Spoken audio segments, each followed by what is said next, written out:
Bonjour, vous êtes sur la radio de Raymond avec Raymond ce matin. Nous allons parler de quelque chose qui est très important chez le HP. C'est sa non-autonomie et son indépendance.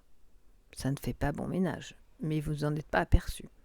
Ça veut dire quoi? Ça veut dire que le surdoué étant indépendant affectif, nous allons mettre de côté toutes les personnes qui sont à haut niveau spirituel et qui s'en sortent parfaitement bien en restant seules, qui est une minorité chez les HP.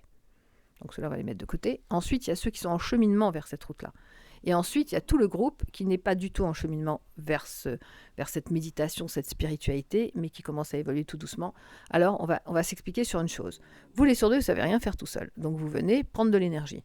Mais une fois que vous avez récupéré cette énergie, vous dites « Salut tout le monde, moi, je veux faire tout seul ». C'est là où c'est extrêmement complexe.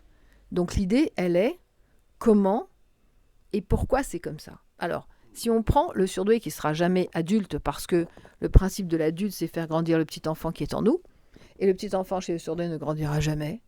Donc cet enfant a besoin de l'autre pour se rassurer, pour avancer, etc., pour se sécuriser. Mais l'adulte qui est en lui, c'est-à-dire le côté mature et le côté grand du HP, n'a pas besoin des autres pour faire. Et c'est ça le conflit qui va commencer à se mettre en place. J'ai besoin de vous pour faire, pour démarrer, mais après, non, j'ai pas besoin de vous. Ça va être très compliqué pour les autres de vous comprendre.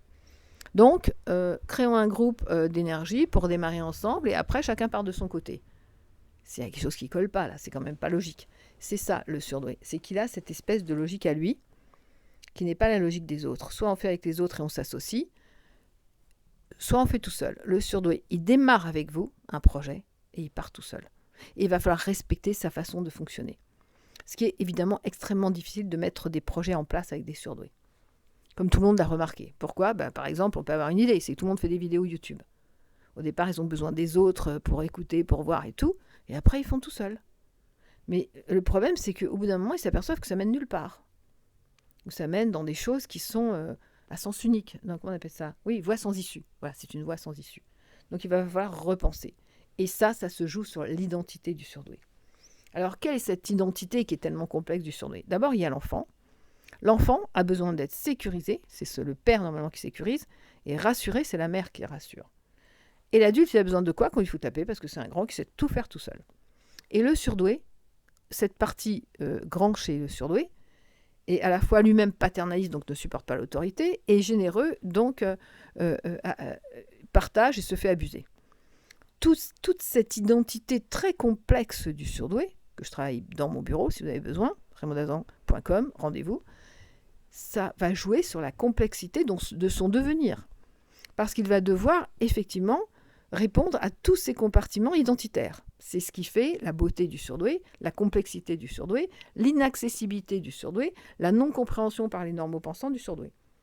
Comment répondre quand on a 4 personnes devant soi, 4 identités différentes, 4 postures identitaires différentes ?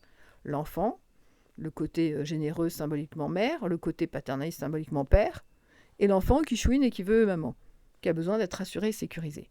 Voilà, c'est ça l'identité et le mécanisme et le fonctionnement qui vont venir s'emboîter d'une façon très particulière. Alors moi, je veux juste alerter les pensées de ce phénomène et de dire, ne croyez pas le surdoué que vous allez pouvoir faire avec quelqu'un puisque vous ne pouvez pas vous associer. Ne croyez pas que vous allez pouvoir faire tout seul parce que vous avez besoin d'un coup de main au départ.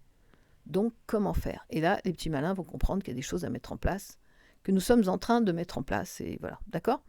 Donc, simplement, l'identité du surdoué lui demande d'un côté une grande autonomie, qu'il n'arrive pas à être puisqu'il est dépendant affectif. L'autonomie, c'est j'ai besoin de l'autre pour exister, sauf les personnes spirituellement très élevées. Et l'autre côté qui est l'adulte, qui est le côté mature du surdoué, qui n'a besoin de personne et qui sait parfaitement bien diriger les choses. Et c'est ça l'identité du surdoué et son fonctionnement, ses mécanismes, dont toutes ces parties rentrent en conflit si on ne les connaît pas. Donc on met en place des stages, ça sera affiché sur mon nouveau site quand j'en aurai un nouveau, quand je trouverai un informaticien qui comprenne quand je parle, parce que c'est ça, on parle d'une façon différente. Hein. Oh, alors moi, les informaticiens, je peux mettre une parenthèse, ils ne me comprennent pas du tout. Hein, parce qu'une fois, c'est adulte qui parle, je veux un site comme ça, après c'est la gosse, ah ben non, les couleurs, elles sont pas belles. Oh non, mais là, on va mettre un onglet. Non, mais vous m'avez dit hier. Oui, ben, je vous ai dit hier, mais aujourd'hui, c'est aujourd'hui. C'est ça. C'est ça l'identité du surdoué qui fait qu'on passe d'une couleur à l'autre. Alors, par exemple, les couleurs de l'enfant, c'est rouge. Donc, on se met en rouge, voilà, on attire l'amour et tout. Puis après, on se met en bleu parce qu'on aime donner. Puis après, en vert parce que c'est l'équilibre, etc. Donc, tout ça va faire un grand bordel pour les autres, mais surtout, vous les surdoués, revisionnez vos positions. Est-ce que vous voulez vous associer dans des projets? Est-ce que vous voulez faire tout seul? Est-ce que vous avez besoin de l'énergie des autres pour démarrer? Quelles sont vos demandes? raymondazan.com. Bon, voilà, je vous embrasse très fort. Vous avez aussi fnac.com et puis la sortie du bouquin dans 3 semaines. On en reparle. Voilà, ça c'était la confusion identitaire. Bien connaître et bien comprendre son identité pour pouvoir l'utiliser. Je vous embrasse et je vous dis à très vite.